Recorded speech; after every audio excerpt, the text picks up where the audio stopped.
Welcome, everybody. It's exciting to be with you here on Monday, the 24th of November.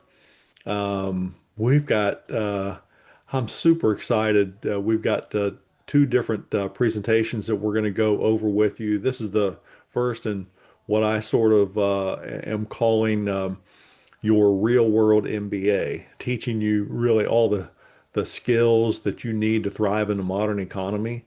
And whether you went to college and whether you didn't, you're going to really get a lot out of this series.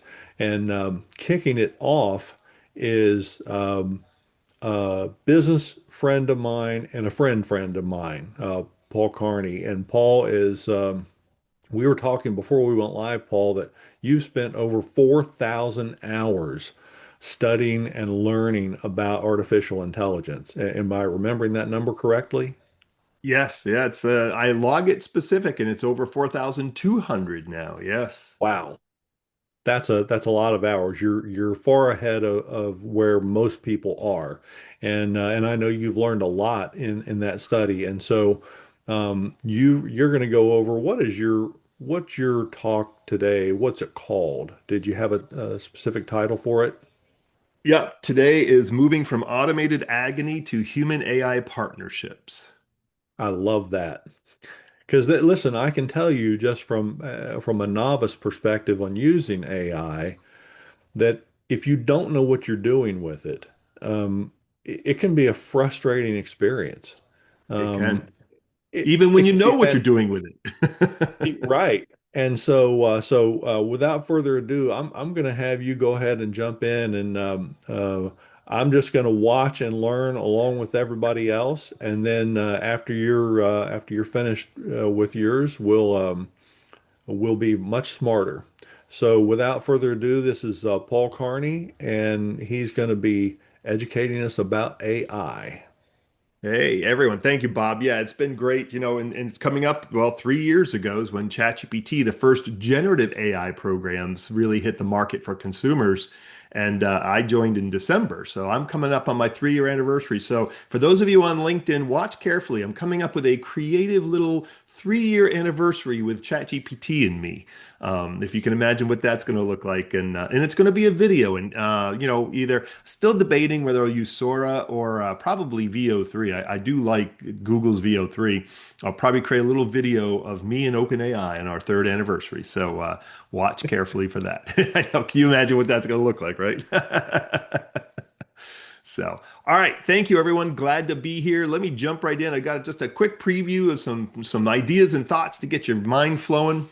It has been great. I have logged over 4,000 hours with AI. I keep track of it because the learning is incredible, but there's so much to continue to learn. And I want to help everyone just understand a little bit more about it. So let me go ahead and share my desktop. I'll share the whole desktop so y'all can see it.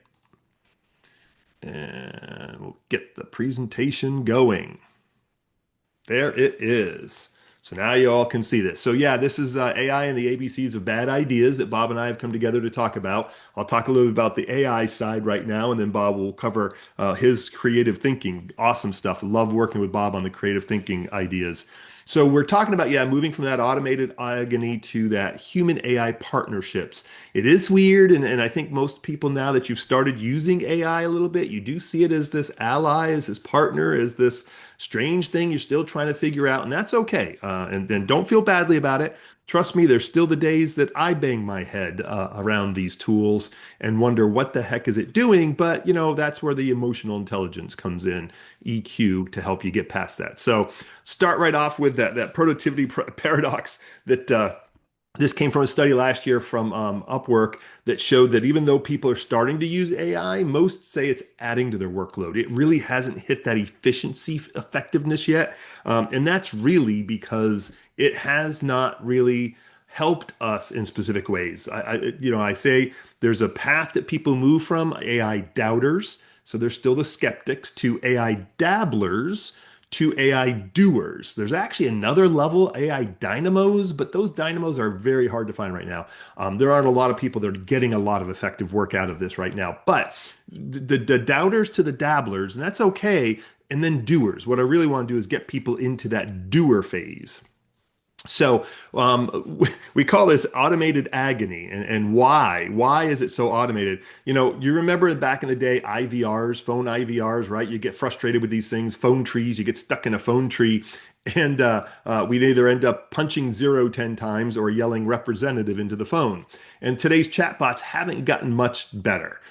In fact, we're going to talk today a little bit more about the ABCs of bad AI ideas, and A being for the automation gone wrong. B is this blind trust that some people are taking in these. And C is for copy paste content, or there was a guy who just coined a new phrase, AI slop. And we probably see that. You probably see it in social media. You see it on LinkedIn. You see it all over the place. People are posting, people create articles now that I read them half the time. And again, I'm tuned into how the AI engines work. And they literally are just copy and pasted from an AI. The person, in fact, the other day, somebody had a subject heading of their thing, and it had in parentheses the approximate 300 words in parentheses. And I'm like, oh my gosh, that person didn't even cut that out of their paste. They just pasted right from the AI. So we're going to talk today about these here. And really it's how to flip these bad ideas into your strategic advantage. That's really what we're trying to do is some of these things that AI is causing this automated agony and how we're going to turn that into your strategic advantage. And there's an easy way to do this to get started with it at least. And then as you walk down the road. So let's talk for a minute about automation gone wrong. This is the set it and forget it type thing.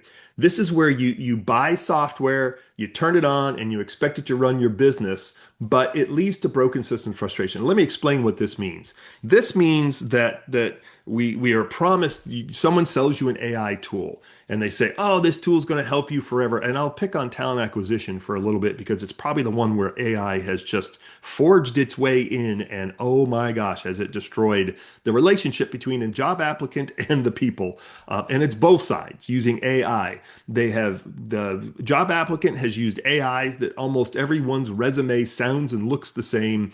And then over on the other side, the employers are using AI to sort through all those things and can't figure out who's who. So it's really this broken system where we buy something like an AI system to help us with sorting through all the job applicants, and we just turn it on and expect it to do things. So this is our issue: is we've set this up and we've expected it to just take over and do the things we need to do, and that's what's wrong. We can't expect it to do that. It is just a piece of software. Trust me, it's just like an Excel spreadsheet or word processing. It really isn't much. It's more advanced, but really in the end, you got to have a better mentality of what it is. So I call it the beyond the technical because even though this is a technology, it's got prompts and features and it does require some technical skills. The issue is we have to learn to build a relationship with this software. And that's what's kind of weird about it. It's not like building a relationship with a spreadsheet. This is about building a relationship with a new entity. And this is that human AI relationship skills. And again, people kind of at first, a year ago, people would look at me a little more cross-eyed, but today it's not as bad. But we talk about the fact that AI gets to know you, right? And it starts to see your tone and your style and that stuff. And that's okay. The problem is do you really get to know it? Are you understanding how it works and what it does? And that's the piece that we want. That's the piece that we've got to figure out is what does that look like? It's not like building a relationship with a spreadsheet or something. This is something that wants to interact with us at a certain level.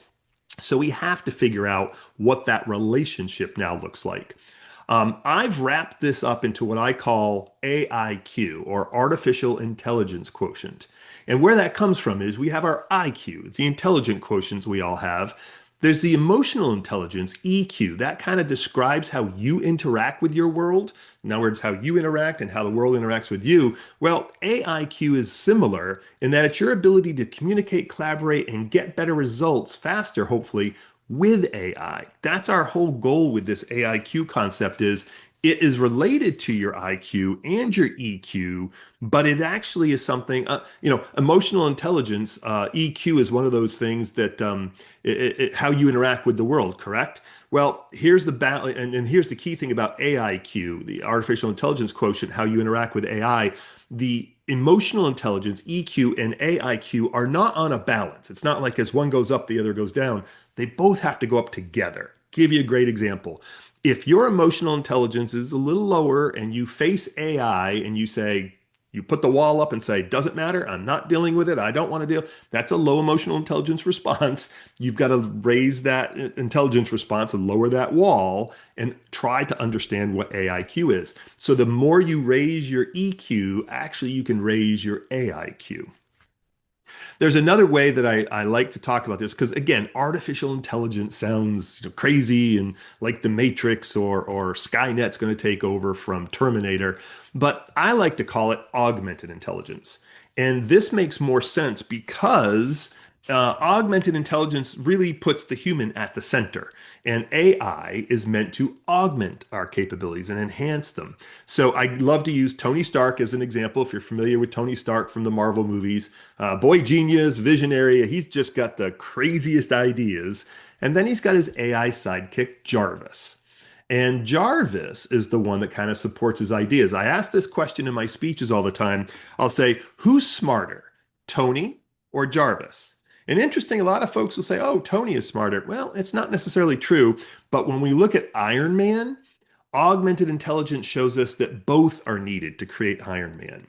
Iron Man is the example of Tony's crazy ideas. Tony comes up with things that he can't build, but Jarvis, his AI, helps him do it. They create new materials to help things and new processes to be able to create this Iron Man creature.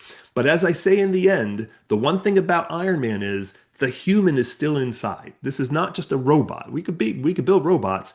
The human is still inside there, enhanced, augmented by the intelligence, which is the materials, Jarvis, all of that stuff. Because remember, Jarvis is sort of the operating system in there. And how many times in the movies has Jarvis recommended that Tony not do something, but Tony goes and does it because that's what humans do. We don't necessarily follow logic. And that's where sometimes good discoveries and sometimes bad things happen. So you got to understand it. So to me, the augmented intelligence is a better way to call it because it helps amplify us. It extends our reach, saves us time, and frees us to focus on other things. It's sort of like if for those of you that have automated tasks, like having it scan emails and doing things for you or helping to create social media posts, you'll realize it really has helped augment our capabilities, which is what we really want. Now, that was the A. The B is blind trust in AI. And let me explain this. AI is not magical. It is not just a bunch of magic. In fact, the generative AI we're using today in these chatbots, ChatGPT, Copilot, Gemini from Google, Perplexity, Anthropic's Claude, whatever one you're using, they are simply pattern matching probabilistic systems. Well, what does that mean? Sounds fancy. That means they match patterns very fast from all of their data and they guess at what the next words are. It's really a guessing machine, but it's a really powerful guessing machine, which is why sometimes it does weird things. So putting blind trust in AI is not necessarily good for you because it can cause some major issues. If you gave the AI the chance to make all decisions based on what you're trying to do, we could have some major problems. It could cause costly errors or embarrass you because it really, if you think about it this way, it really is, I call it like yeah, we'll talk about that in a minute. It really does not fully understand stuff. It lacks a lot of context, got a lot of information, but it lacks context. Now, here's the problem we've got along right now with AI. Most of us have people in our lives, professional, personal, that we trust, right? We've got some trust in these folks. Hopefully you got multiple people. Well, the trust in AI right now is pretty low. Even those of us that get some things done with it, I still don't trust it a lot because there's things it doesn't do and doesn't do well that you've got to really manage. And that's that opportunity cost. That's why I call it it's not just a gap, it's an opportunity cost for us. Just as I say, you wouldn't hire an employee that you don't trust. So the same is with AI. If you don't know how to guide it, you won't rely on it. And that's what I'm really focused on is helping people understand how to what AI is, first of all. In fact, a lot of times people have started, your company buys a tool and then suddenly they drop all this prompt design courses on you, and it's not prompt engineering, it's prompt design. And then suddenly they expect you to get all this stuff out of it. Well, they missed a couple of steps. The first two steps are understanding what this tool is, because it's not like a spreadsheet. Then the next is how to communicate with it. Communicating with this tool is not like talking to another human. In fact, I say this in my courses all the time. You should not have empathy with AI. Now, that doesn't mean you don't have to say please and thank you. That's up to you. But no empathy with it. When it doesn't follow instructions, you tell it, you did not follow my instructions, do it again. Don't just fluff it, because if you start to fluff and say, well, that was okay, you're thinking that it's reasoning with you, but it's really not. Remember, all this doing is pattern matching. So more specific, less words or less fluff words you give, the better at the pattern matching of it, trying to figure out what you want. Again, it takes a little bit of a challenge for you to figure that out. But here's the one, and when I talk about this, I'm probably the only one that discusses or does speeches on AI where people kind of laugh and giggle. But that's okay. I don't mind doing that, because this next thing I'm going to tell you is where I get a lot of it. And it is, you will get so much out of AI when you treat it like the smartest 7-year-old you will ever meet. And that's three reasons for that. One, it thinks it knows everything, but they lack worldly context and experience. And here's the issue. We know. So, 5 or 6-year-olds are still sort of in that bubble. They don't really know what's going on in the world yet. And life is great. As long as there's toys and food and sleep, hey, everyone's happy.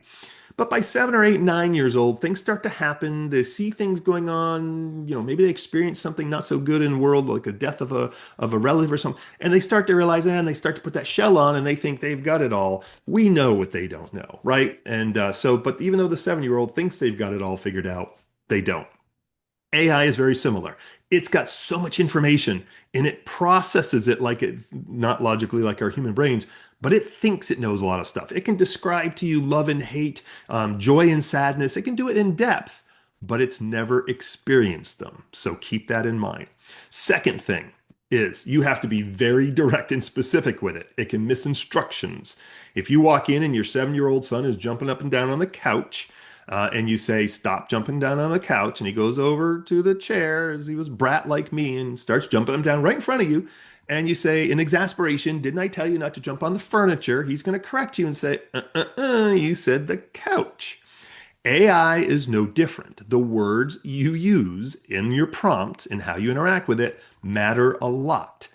Cheap and cost effective may sound like the same words to you, but if you ask it to give you some cheap alternatives, it's going to give you zero or very low cost. But if you say cost effective, it's actually going to say, well, for an investment of X dollars, you get this value. So to us, cheap and cost effective seem the same, but to AI, it's not.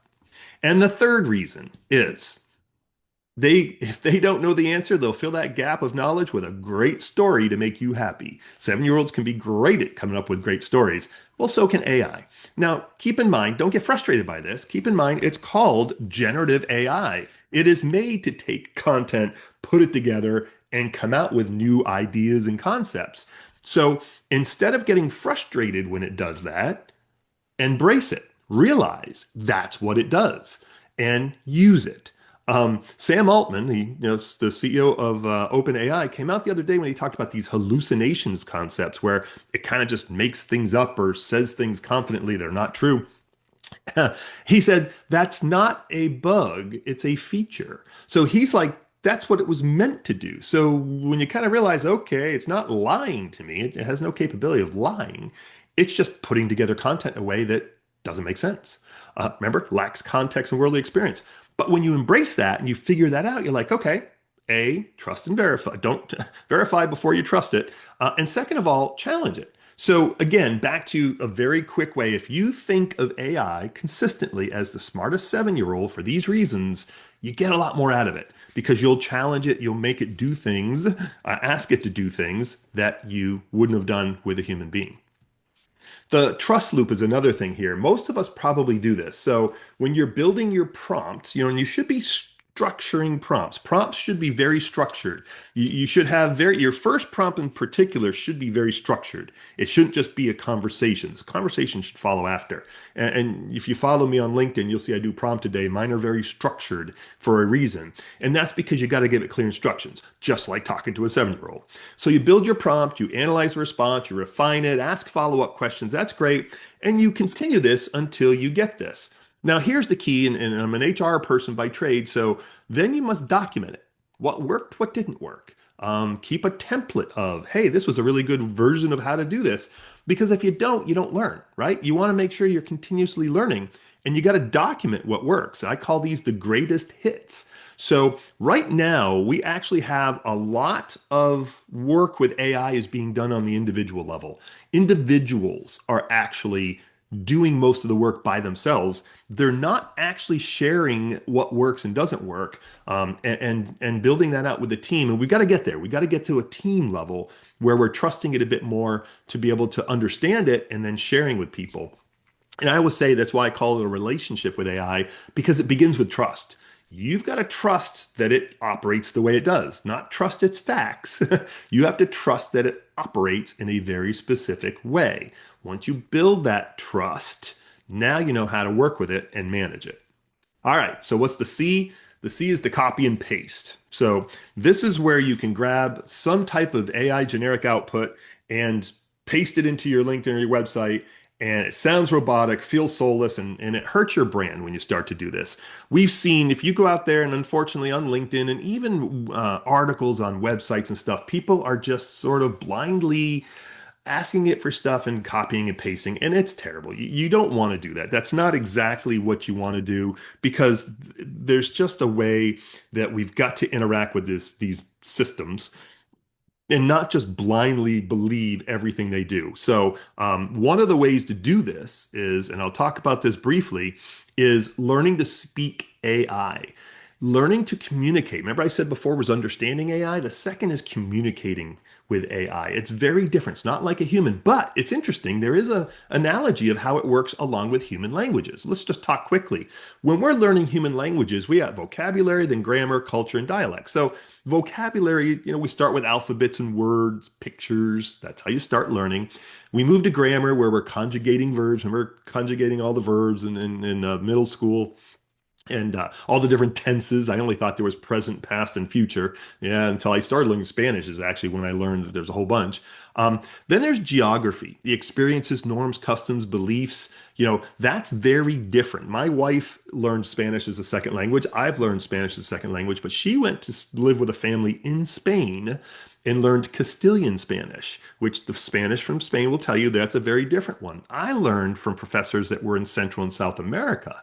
So while the Spanish language was the same, the culture was different. How they expressed themselves using same words were very different. So culture makes a difference in language. And then finally is dialect. And Bob will love this because he's from the Midwest. And, first time I ever met somebody and I'm holding a can of Coca-Cola and he said something about my pop. And I'm like, what's pop? That's my father. He goes, no, that's what you're holding in your hand. I said, no, that's soda. So, we have different places in the country we live, and we have different words. Someone who was born and raised in Brooklyn, New York, that's talking to someone from San Antonio, Texas, they're both speaking English, but they're going to be speaking it at different paces, dialect, tone. So anyways, you understand. So quickly, that's what it's like to learn a human language. AI is pretty much the same. And remember, I talked before about cost, cheap and cost effective. The words you use matter, structured versus verbose. If yours is more like an essay, you got to back up and start structuring your prompts. You get a lot better quality out of that. Culture. AI is biased. Its bias comes from the source data that was used to train it, the prompt engineer that trained it, and how you ask questions. If you say, you give what the CEO just made a decision and say, tell me why the CEO made this decision, the AI is likely to defend the CEO by default. But if you say, help me understand how the CEO came to this decision, it'll back up and give you a wider, more open range. So bias comes from all of those. And then finally is the specific methods. If you use multiple AI engines, you'll see they kind of have their own ways of doing things and getting things done. So it's like learning to speak a language. So the fix is not more generic prompts. It's really to define. And here's an example. Instead of saying, write a blog post about sales, What you need is define it with little snippets. So a role, tell it to act as a sales strategist who's used simple, clear frameworks and buyer-focused thinking. The request, help me create tone, confidence, this style. You can add more context, instructions, output format. This is what I call structured. In fact, I'm a very strong proponent. These work much better when you do this. And I always prefer to start with role and request. The first thing is, what do I want the AI to act like? And then the second one is, what do I want from you, right? Profiles is another big one. When you start to use profiles, you can actually put together basically key value pairs, as all these things are. And when you add these types of things to your prompt, it helps it understand what you're talking about. If you're trying to look at a customer or a potential audience, then you can identify the characteristics and say, using this profile, now give me information and stuff I want to do. So when you use profiles, you move from that copy paste content to much more high trust content, content that when you deliver it, you have more trust in it, and people are going to look at it and say, that makes more sense. All right, wrapping this up, wait and see. There's three paths. Companies are, some are still in this wait and see. There's too many. We've got to get people out of that. There's also those that are just focused on the technical. They teach prompting skills and say, hey, do this and do that and use these specific tools. The problem is the unique AIQ advantage is when you build those human AI partnerships. And it looks a little weird. It's not necessarily, this it's not a person to person relationship. It's a human to AI partnership that looks a little different. I'm going to talk a little bit here quick before I wrap up. I wanted to just cover that this whole conversation. If you probably saw the stuff earlier this year that said there's no ROI, only 5% of companies are getting return on investment of this because they're talking about stuff up top, reducing costs or making more money. The issue is there is a lot more ROI. I call it return on intelligence that you can get that span quality, getting error reduction or accuracy, innovation, problem solves or new solutions or approaches, breakthrough pioneers, teams collaborating stuff. There's so many return on intelligence that you can get from AI. In fact, my speeches next year for all of the HR and business groups are all focused on 10 ways to get ROI, return on intelligence, beyond just the efficiency. I always love to throw this slide in here because it's kind of wraps up with what people feel like. Usually by the time I'm done talking to them, they're usually not one of these. You're usually a combination of all, which is kind of funny. And then finally, I just want to say this is that the best thing to do is, the best time to start all of this was yesterday. Second best time is today. Stop dabbling with it. Start using it to get things done and keep building that human AI relationship because in my mind, that's how we're going to figure this out and get the most out of these systems as we move along. So that, my friends, is my 20-minute take on AI. Hey, Paul, I feel much smarter about using AI just in your short talk. Thank you. Just keep, like I said, just think about it like that 7-year-old. Yeah, no, that's and I hope everybody that's in attendance has gotten that too. So before we get to my bit, by the way, let me add a comment in here. Uh, there's a good argument in your presentation for what I'm going to be talking about, and I'll cover that when I go through my presentation. But before we get on to mine, we are very blessed to have a sponsor for this webinar that's bringing you this content that frankly people pay a lot of money for. But because of their sponsorship, we're able to deliver it to you at no charge. So we're going to hear from our friends from Graphy Inc and talk about something that they have that's a fantastic offer for you. Thank you so much, Bob, for that amazing, uh, a warm welcome to Graphy. Thank you so much, Paul. I heard the entire presentation that you had, and I have so many questions to actually ask you. I will ask this soon after my 5 minutes of the boot camp that would be shared to all of the audience, all of the beautiful audience today. And someone who do not know me, my name is Archa. I come from Graphy. I am the marketing manager here at Graphy.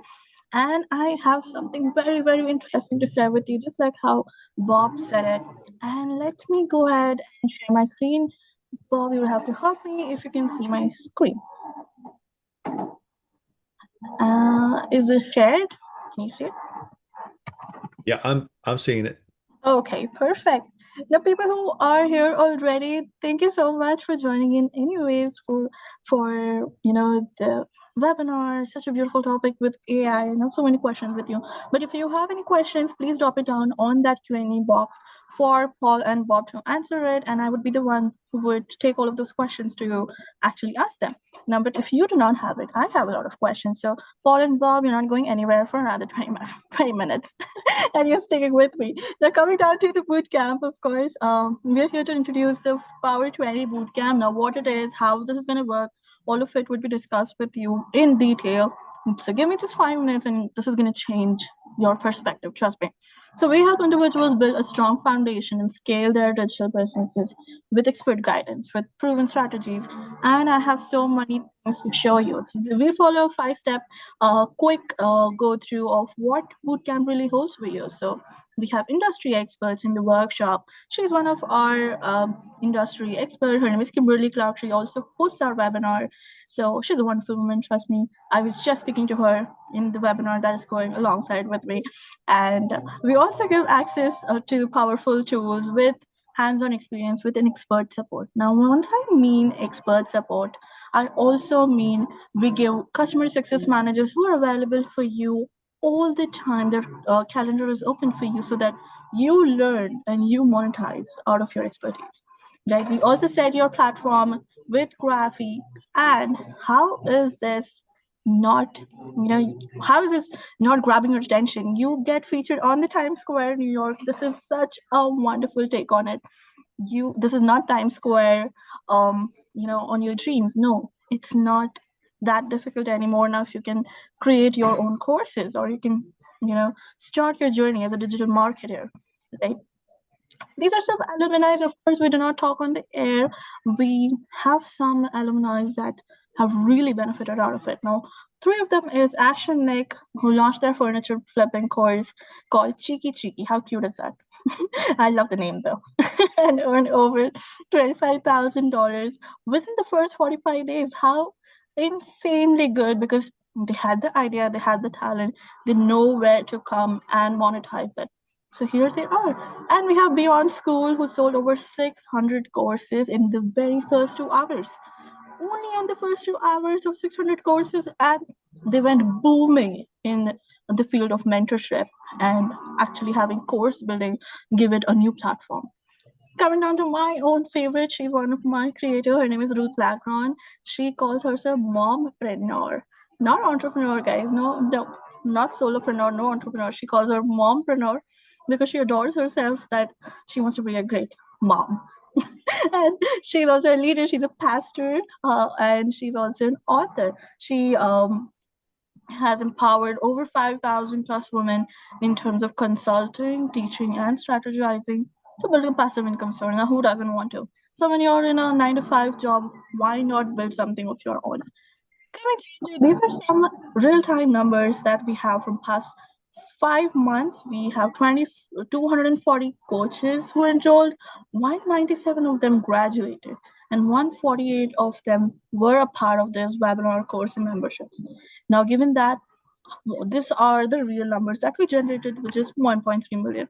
I know there are people who love seeing data and not go with what we blabber. So here it is. Here it is for you. And to summarize it for you, what actually the bootcamp includes in a little detail is that 1 month free access to our tools of website and course builder, email marketing, webinar funnel, unlimited landing pages, and Zoom classes. We also give 4-day workshop, which is every single Monday. I hope the dates are been put up on the chat by my team. The bootcamp dates will be put up there, and you can come join us. We have multiple time zones, multiple batches to do so. We also give one certificate from Graphy stating that, hey, you're not ready to become an entrepreneur and start your own something, right? And an exclusive promotion, like I said, on the Times Square billboards. We do this every single month after the bootcamp, trust me. So support, of course, we do have customer success managers, beautiful ones, trained really well on their part, and they help you throughout. Now, I want you all to actually hold your breath because this is going to be as affordable as you can ever think. We just have it for $20 today, and it's not $4.99, it's not 49. Now, because you joined Bob and Paul today, here is our exclusive offer for you.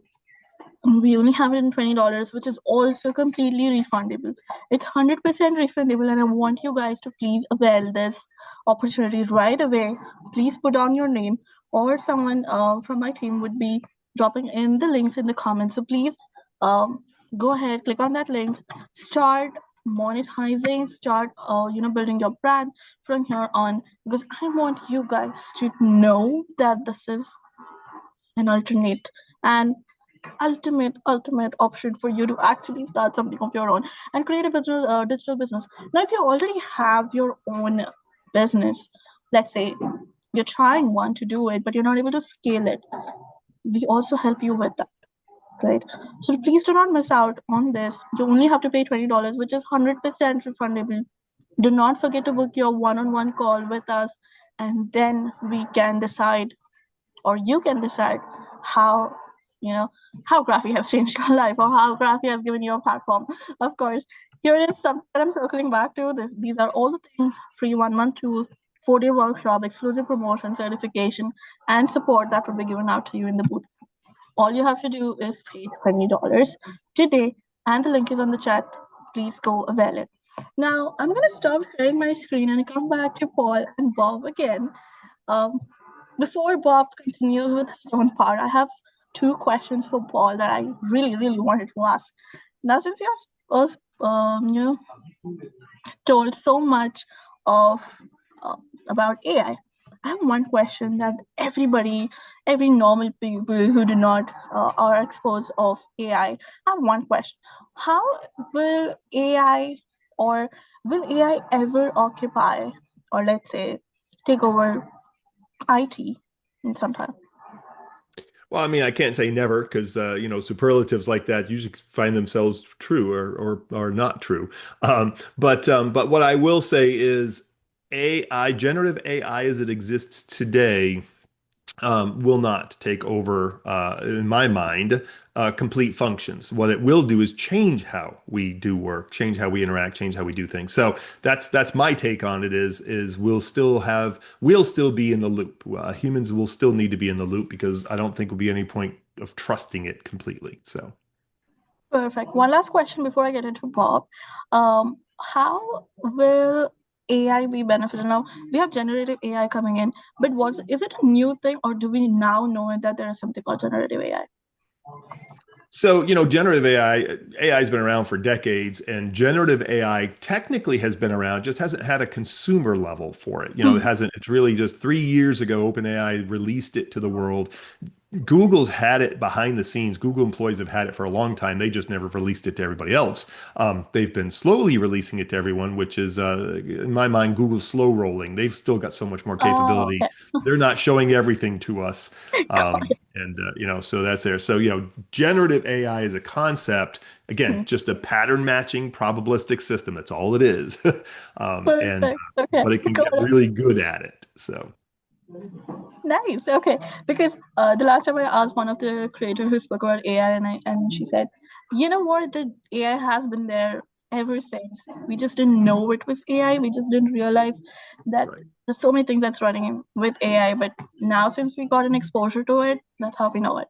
And I Yeah. love I mean, Roombas, those little vacuum cleaners that run around the house, that was robotics exactly. and vision. Those were Yes. two types of AI that were already running around our house, doing things. So, Yes. Perfect.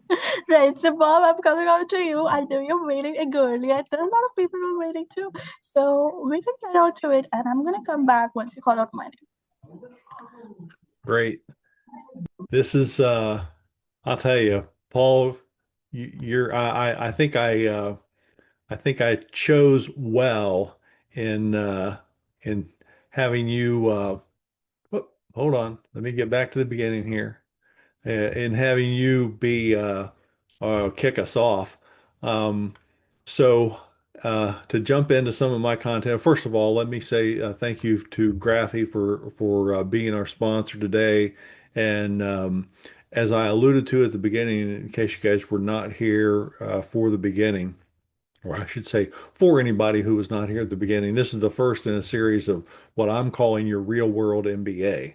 You're going to learn a lot of skills through this. Their Power 20 boot camp, they have had so much success with that, having so many people have so much success with it. So what we're going to talk about today, in my segment here, is the ABCs of bad ideas. In fact, let me make this full screen just so everybody gets the full effect. So I love this quote from Peter Diamandis. He says the day before something is a breakthrough, it's a crazy idea. And back in 2022, that sounds like a long time ago now, doesn't it? Um, but I heard about a woman named Stephanie Mato who made over $200,000 in a very short amount of time, like less than 90 days, selling, and I swear I'm not making this up, farts in a jar. I mean, how crazy is that? Yeah, I remember hearing George Carlin one time say, if you nail two things together that never been nailed together before, somebody will give you $10 for it. Um, but how many people would have ever thought, even coming up with something like that, let alone selling it, right? And yet she did. It seems like such a completely ridiculous idea, but sometimes great ideas come out of the ridiculous. Um, Ponder this for a minute. Why is it that professional photographers get the best pictures? Certainly, they've got a little bit of talent. But one of the reasons that they get such great pictures is because they take so many pictures, right? Um, Another great quote here from Linus Pauling. He said that the way to get good ideas is to get lots of ideas and throw away the bad ones. Um, but as Paul can attest from being in the corporate training that we do on this particular scientific creative thinking method, uh, sometimes what seems like a bad idea at first can actually be a good idea. So my question is, what if we set out in the beginning to get bad ideas, right? Like, what if that was our mission? I can tell you one of the big things when we do corporate training on this method. Um, One of the big things that it does, and one of the reasons that it's so effective, is it relaxes people because there's no pressure. Because the ideas that you're supposed to be coming up with, they're supposed to be terrible. Um, and in this webinar, in this my presentation on this webinar, we're going to be talking about a concept in the way that we teach coming up with bad ideas, which is the ABCs of bad ideas. And there's a reason that we use ABC or the ABCs. And Paul, I alluded to this at the end of your presentation when you learned what this was going to be called, and you can feel free to chime in here if you'd like. But you utilized that ABC format in your presentation, right? Why did you do that? Because I learned from you that that this creative methods of when it's the ABCs of bad idea, and I'm like, all right, I can come up with some ABCs that are bad ideas using AI, and again, thinking about it in a creative fashion because it helps our minds put it together. And the one of the reasons that the ABCs are important is its structure. Hmm. And creativity thrives if it has a little bit of structure to be built upon. And so in your presentation, you used something that was an A, something that was a B, something that was a C, right? So, by the way, if you guys want a little bit more in-depth information about this, you can read um, an article that was published recently in Success Magazine's website um, about me, my company, and this particular creative thinking method. And by the way, Paul, I learned that in fact, I'm doing an interview today for another article that's going to be published on Success Magazine's site. So that's kind of cool. And there's the URL where you can find it, and that QR code, you can scan it and find it there too. So uh, one of the as this I alluded to this before, one of the reasons this method is so effective is that not only does it disrupt your habitual thinking patterns, it also gives a direction for your creativity. Okay, here's a little mental exercise for you guys to do. Using the letter A, you don't have to tell what it is, but just do this kind of in your own mind.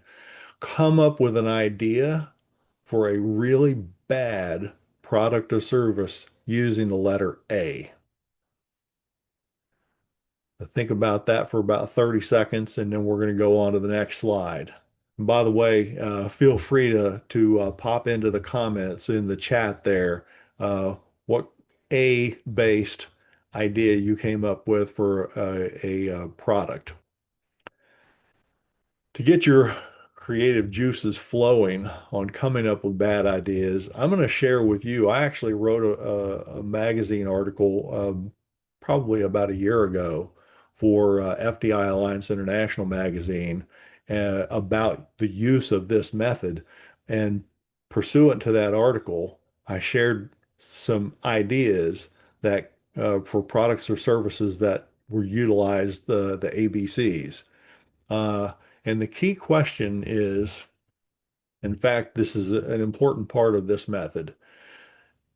When you're utilizing it yourself, um, almost invariably, within a set of 5 or 10 bad ideas, there's a gem in there that if you tweaked it a little bit, it could actually be a good idea, right? So, so with each one of the bad ideas, you need to ask yourself this question. Now, let me back up a step before I go through that question. Some ideas are just bad ideas. There's no redeeming qualities to them. They just, as Paul can attest, when you're doing this in a group exercise in corporate training, people laugh their heads off. The corporate training that he was in that we did down in North Carolina with his group, um, we were at a hotel, and I bet the people that were wandering around in the hallway, because we were laughing so much and so loud at the ideas that were come up with, the people came up with in that training, the people out in the hallway had to be thinking, what in the world are those people doing in there that they're having that much fun? Um, and I got to tell you, it's been an observation of mine that people have far too little fun in their work life. And it's one of the reasons that the scientific creative thinking methods that we teach um, are so effective is they're so much fun.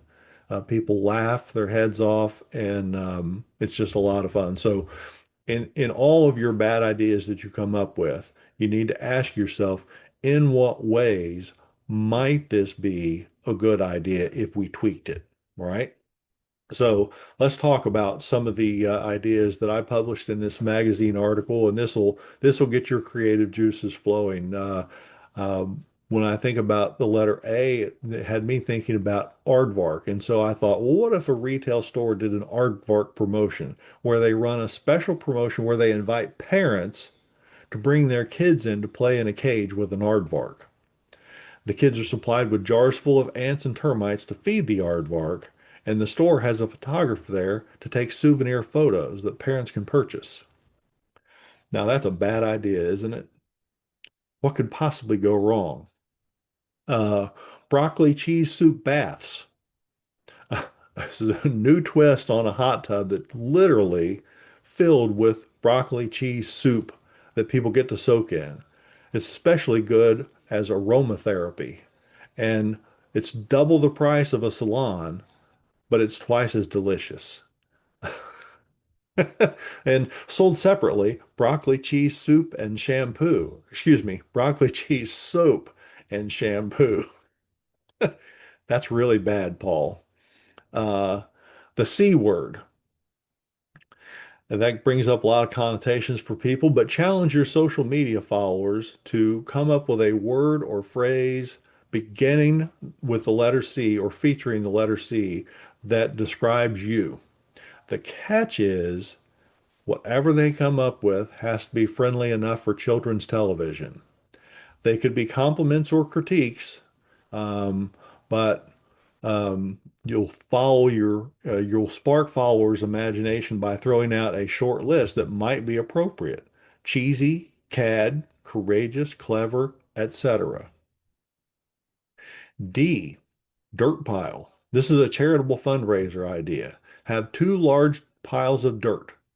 Competing teams representing different charities using only tablespoons and 12-ounce coffee mugs move their pile of dirt from one spot to another.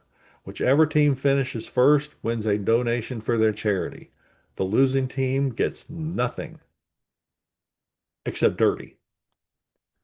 And then email. Challenge your sales and or marketing team to come up with a campaign that is certain to go immediately to the recipient's spam folder. Be sure to include as many spam trigger words and phrases as possible, including but not limited to earn, be your own boss, exclusive deal, avoid bankruptcy, cheap. And last but not least is Flea Fest, introducing the brand new video game in which players attempt to navigate their flea onto dogs and cats.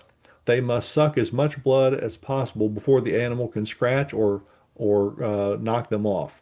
And the boss levels are battles with pesticides and vacuum cleaners. So there are seven really, really bad ideas. But actually, I think that there's one in there, and drop in the comments which one of those that you think might, with some tweaks, actually be a good idea. There's one that when I look at that set of seven, there's one that I came up with I actually think possibly could be a good idea. And so how to use this within your organization. As I alluded to up front, use the ABCs as prompts and take aspects of your day-to-day functions, either within your organization as a whole or within your department specifically, and using those ABCs, come up with the worst ideas that you can think of for how to improve those. And Paul, you remember from the work that we did down there with your team in North Carolina, they came up with some really crazy, ridiculous, bad ideas. But there were a couple in there that actually, with a little bit of tweaking, they had some real potential to be positive. So, as you guys may or may not be aware, we do this as corporate training in a couple of different ways. We do it as corporate training just in general to raise the level of creativity and innovation within your organization. But the other thing that we do, and I encourage you to visit our website to check this out, is we do it as a very good marketing method. And so you can read a little bit more about that on our website. I hope this sparks your creativity and you put the ABCs of bad ideas to work in your organization. And with that, let me escape out of that and uh, let's go to some questions and answers. Um, Paul, you're unmuted now, aren't you? Or can you unmute yourself? I am. Great. So, who has, we've got about probably five ish minutes here. Who has questions for me and or Paul about the material that we've gone over today? You can type them in the chat. You can unmute your, I think you guys are able to ask questions. Let's see if we've got any in the chat here. Uh, let's see. I see Deborah's on. Deborah, thanks for popping in today, and Nikki's on with us. Tom, I know you weren't sure if you were going to be able to make it today. I'm glad you were able to make it on. I see my buddy Adam's on. And Rita Wolf, I've never met you so far. I appreciate you guys attending today. I know you guys have AI questions for Paul. Are we able to unmute these guys? I'm not sure if you guys are muted. You might have to type the questions in the chat if you have any. Paul, what questions do you have? The questions I have is really just trying to figure out where people are in their AI journey. That whole, are they doubters, dabblers, doers? Are some of them dynamos? Are they the ones out there, those top 5% that are really like they've got automated agents set up that every day deliver things to them and stuff? So I really just like to figure out where people are in that journey. Yeah, and so I have a question just occurred to me when you were talking about AI, because you were talking about AI agents. My question is, how do how would you, because I think a lot of people have fear around giving AI autonomous authority to do things.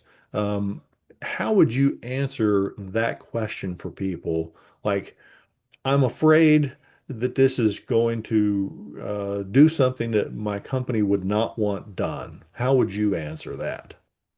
So I would say, stepping very carefully into agents. Agents can do a lot of things. So I have a lot of agents that actually go out in the morning and scan looking for certain information. I have agents that look at my emails and give me summaries. So they're not taking action on my behalf. I don't have them going out and booking reservations yet. So I would say use agents that are just doing things for you, not taking actions on your behalf. I think that's the first step until you're comfortable with possibly then getting an agent who can then go do something for you. But I don't think we're quite there yet. Gotcha. Nikki typed in the chat here. She says, I have automated agents set up to run tasks for my job search daily. I There you also go. use AI to compare job postings to LinkedIn profiles of my friends who are looking for jobs to see who may be a fit. Um, let's see. Adam asked, have you ever used AI to perform any of the creative thinking methods? I have not. That's a good question. And he says, he goes on further, meaning, has AI ever done a minify or magnify or similar for a particular subject? I've never had it do that. Paul, you're far more expert, I should say, at AI than I am. Have you ever had it do anything like that? So I have. I've got a lot of AI, I'll call them agents of sorts, but really they're still waiting for me to ask a question, but they're very intelligent. I've programmed them per se to give them information and say, here's the role you're going to be. You're going to do this. When I ask this, you're going to do that. I've got a lot of those built that I do for different things. I've got ones I share with people of how to turn it into an interview, how to help job interview people who are going to interview for jobs to help find the right candidate. So in other words, it's the job posting person who says, as the AI in this job, walk through as if you're the candidate and I'm the interviewer, and I'm going to ask questions and you're going to respond. So you get to learn in the end, and the little, it's about a 40-line script. It's not very long. If prompt. And then in the end, when you're done with questions, it comes back and gives you sort of a, here's what I saw as a candidate. Here's some things you could say do differently. So, using it for stuff like that is very powerful. Okay, we got another question here. Deborah asks, what is the best way to find AI agents specific to certain tasks? So there's a few different ways. OpenAI now has sort of an agent builder built into it if you use ChatGPT. Google Gemini has them coming out soon too. There's companies called Make and one called N8N. Yes, the letter N, the number 8 and the letter N.